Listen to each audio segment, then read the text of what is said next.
அடிக்கிறான், காவல்துறை அடிக்கிறான், இராணுவம் அடிக்கிறான். எதுக்குடா அடிக்கிற? அவன் என்ன கேட்டான்? அவன் கலவரக்காரனா? அவன் தீவிரவாதம் செய்ய வந்தானா?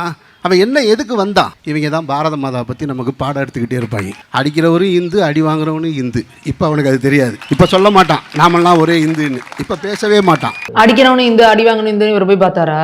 இந்த பகல்காமில் பார்த்தானுங்களா அந்த மாதிரி? ஏன் இந்து முஸ்லீம்னு? ஏன் இவர் கண்ணுக்கு அங்கே இருந்து அவங்க முஸ்லீம்ல யார் யார் இருந்தாங்கன்னு தெரியலையா? அமீருக்கு இன்னும் தெளிவாக ஒன்று தெரியும்னா, நான் அந்த ஒரு வீடியோ காட்டுறேன். அந்த வீடியோவை போட்டு அமீரை டேக் பண்ணுங்க. ஒரு பாய் ஒருத்தர் வந்து ஒரு வண்டி நிற்கும், அந்த பெட்ரோல் டேங்கை திறந்து அமைதியாக, ரொம்ப ஆர்ப்பாட்டம் இல்லாமல் அமைதியான முறையில் அன்பாக ஒரு தீக்குச்சியை கொளுத்தி போடுவார் டேங்க்ல. அது பத்திக்காது நல்ல நேரம், திருப்பி பண்ணிட்டு இருப்பாரு. அப்போ போலீஸ்காரங்க வந்து மிரட்டினா, டே போயிரு அந்த பக்கம் அப்படின்னு மிரட்டுவார் போலீஸ்காரங்களை. அவர் தெளிவுபட அந்த ஜிப்பா போட்டு தலையிலக்குள்ளே தான் வச்சிருக்கிறாரு. அவர் இந்துவா? அப்போது நீங்கள் எதுக்கெல்லாம் செலக்டிவாக இருக்கிறாங்க பாருங்க. அப்போ எங்கேயாவது ஒரு தீவிரவாத நடவடிக்கை நடந்தா அங்கே நீ சொல்லிடுவியா இவங்க வந்து தப்பு பண்ணவெல்லாம் இஸ்லாமியர்கள் அப்படின்னு நீ சொல்லிடுவியா? அப்போ எப்படி இந்த மாதிரி விஷயத்துக்கு மட்டும் நீங்கள் வந்து இந்துங்கிற பேரை சொல்கிறீங்க? அப்போ உங்கள் பிரச்சனை உங்கள் சைடில் எவனாவது குண்டு வச்சான்னா தீவிரவாதத்துக்கு மதம் கிடையாது, அதெல்லாம் மதத்தை குறிப்பிடக்கூடாதும்பீங்க. அதே இந்த மாதிரி கலெக்டிவாக ஒரு பீப்புள் வந்து உட்காந்து ஒரு போராட்டம் பண்ணுறாங்கன்னா அவன்லாம் யார் பெரும்பான்மையாக இருக்கானோ அந்த மதத்து பேரை சொல்லுவீங்க. இப்போ நீ எதுக்கு யார் இந்து உன்ட்ட கேட்டாங்களா? அதில் எத்தனை பேர் இந்து, எத்தனை பேர் முஸ்லீம், எத்தனை பேர் கிறிஸ்டின்? நீ போய் பார்த்தியா?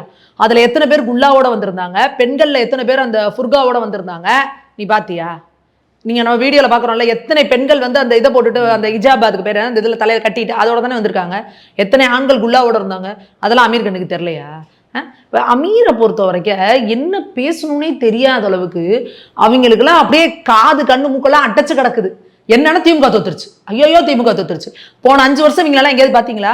எல்லாம் கோமால கிடந்தானுங்க.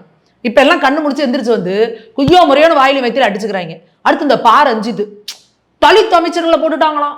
இந்த ராஜ்மோகன்லாம் தலித்தான், எனக்கு தலித்துன்னே தெரியாது. யாரு தமிழ்நாட்டில் எவெல்லாம் தலித்துன்னு வந்து ரஞ்சித் கிட்ட வந்து கையெழுத்து வாங்கி சீல் வாங்கினாதான் ஒத்துப்பாப்புல. ரஞ்சித் தான் இங்கே எல்லாருக்கும் அத்தாரிட்டியா இங்கே இருக்கிற தலித்துகளுக்கெல்லாம்? அப்போ என்ன திமிரு? அவர் ராஜ்மோகன் வந்து தலித்துன்னே அவருக்கு தெரியாது. அடுத்து வன்னியரசு தோழர் மட்டும்தான் அப்படியே அப்படியே தலித்துகளுக்காக வேலை செய்கிறான். என்ன வேலை செய்கிறாரு? இப்படி இந்துக்களுக்கு எதிராக பேசிக்கிட்டு வெறுப்பை பரப்பிக்கிட்டு இந்த வேலையை கரெக்டாக வன்னியரசு தோழர் மட்டும் பண்ணுறாரு. அதனால உங்களுக்கு அப்படியே ஆனந்தமாக இருக்குது. அங்கே வந்து பேசினவங்க எவனாது நீட்டை பற்றி பேசினாங்களா? வந்தவன் அத்தனை பேரும் விஜய கழிவுகளை ஊத்துறாங்க, ஜனநாயக கழிவுகளை ஊத்துறாங்க. இது எங்க நடக்குது? இந்த கொடுமையை கேளுங்க. இது எங்க நடக்குது? அந்த கம்யூனிஸ்ட் ஆஃபீஸ், அந்த பாலன் இல்லம் இருக்கு பாருங்க, அங்க கீழே அந்த கார் பார்க்கிங்ல நடக்குது. அப்போ நீங்க கம்யூனிஸ்ட் யார் கூட கூட்டணியில் இருக்கேன்னு சொல்றீங்க? தாவேகா கூட இருக்கேன்றீங்க. அப்ப நீ யாருக்கு எதிராக இந்த போராட்டம் நடத்திட்டு இருக்க? தமிழ்நாடு அரசுக்கு எதிராக போராட்டம் நடத்திட்டு இருக்கிற. அவர் ராஜ்மோகன் அவர்கள் வந்து ஒரு ஆதரவு தெரிவிச்சு வரேன்னு வர்றாரு, அவரை கேரோ பண்ணி துரத்தி விடுறாங்க. அப்போ கூட கூட்டணியில இருக்கிறவங்கள இழிவுபடுத்துறீங்களா நீங்க? அப்ப கூட்டணியில இருக்கீங்களா இல்லையா? அப்போ உங்களோட ஐடியாலஜி என்ன? அப்போ உங்களை யார் பின்னாடி இருந்து இயக்கிறது? அந்த ஜனம் ஷெட்டின்னு சொல்லிட்டு ஒரு லேடி, அந்த ஒரு நடிகை, அந்த அம்மா பேசுறப்ப அது தெளிவா, அந்த அம்மா செம்ம கிளவரா இவங்க எல்லாத்தையும் போட்டு வாங்குச்சு. அது தெளிவா கேட்குது. ஃபர்ஸ்ட் எடுத்தோன்னே இங்க இருக்கிறவங்க எத்தனை பேர் மாணவர்கள்? பதில் இல்லை. எத்தனை பேர் நீட்டுக்கு ப்ரிப்பேர் பண்றீங்க? பதில் இல்லை. அதுக்கப்புறம் 2-3 கேள்வி கேட்டுச்சு. அதுல அந்த அம்மா புரிஞ்சுக்குச்சு யாரோ சொல்லி. அதுக்கு அடுத்து ஒரு பாயிண்ட் சொல்லுது, நேத்து கூட நான் ஜனநாயகன் பார்த்துட்டு தான் இப்ப வரேனுச்சு. முடிஞ்சு போச்சு. கரமுறை கத்துறாங்க, ஜோக்கர் ஜோக்கர் ஜோக்கர்னு. அப்ப ஜனநாயகன் பார்த்துட்டு வந்தா ஜோக்கரு, வெற்றிமாறன் படம் பார்த்துட்டு வந்தா கிங் மேக்கரா? அமீரோட பருத்தி வீரன், ரஞ்சித்தோட காலா, இதெல்லாம் பார்த்துட்டு வந்தா கிங் மேக்கரு, ஜனநாயகன் பார்த்துட்டு வந்தா ஜோக்கரா? ஏன்னா அங்கே உட்காந்துருக்க டைரக்டருங்கெல்லாம் சினிமாக்காரங்க தானே? இவங்கெல்லாம் இல்லை அப்படியே புரட்சியாளர்களா? இல்லை எல்லாம் சுதந்திர போராட்ட தியாகிகளா? இல்லை பெரிய சயின்டிஸ்டா? இஸ்ரோலேருந்து டைரக்டாக வந்துட்டாங்களா? இவங்களுக்கு படிப்புக்கு என்ன சம்மந்தம்? அமீரோட படிப்பு தகுதி என்ன? வெற்றிமாறனோட கல்வி தகுதி என்ன? ரஞ்சித்தோட கல்வி தகுதி என்ன? நீங்களாம் என்னத்துக்கு நீட்டு புரட்சிக்கு வந்து உட்காந்துருக்கீங்க நீட்டிக்கிட்டு? அந்த அம்மா ஜனநாயகனை பார்த்துட்டு வந்துட்டேன்னு சொன்ன உடனே கர்ரமுரன் கத்தி அந்த அம்மா கையிலேருந்து மைக்க பிடுங்குறானுங்க. அப்போ ஃபர்ஸ்ட் ரோவில் தான் உட்காந்துருக்காங்க. அப்போ நீங்கள் என்ன சொல்லணும்? வா, கருத்து சுதந்திரம், ஒரு லேடி பேசுகிறாங்க, எதுக்கு பிடுங்குறீங்க? சொல்லணும்ல, சொல்லலை, அமைதியே வேடிக்கை பார்த்துட்டு இருக்காங்க. அப்போது உங்கள் மனசுக்குள்ளேயே என்ன வன்மம் இருக்குது?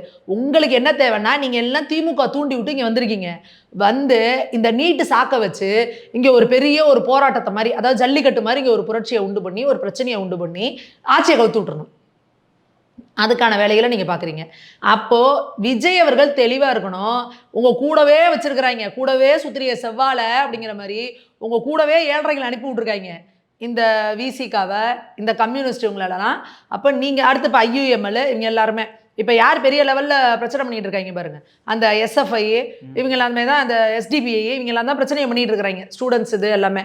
அப்போது நீங்கள் இது இங்கே தமிழ்நாட்டில் அங்கே சிஜேபி ஒரு கோரிக்கையை வச்சாங்க, அது சரியாயிடுச்சு, மத்திய அரசு ஏற்றுக்கிட்டாங்க, அங்கே அமைச்சர்கள் வந்து பேசினாங்க, அவங்க வாபஸ் வாங்கிட்டாங்க.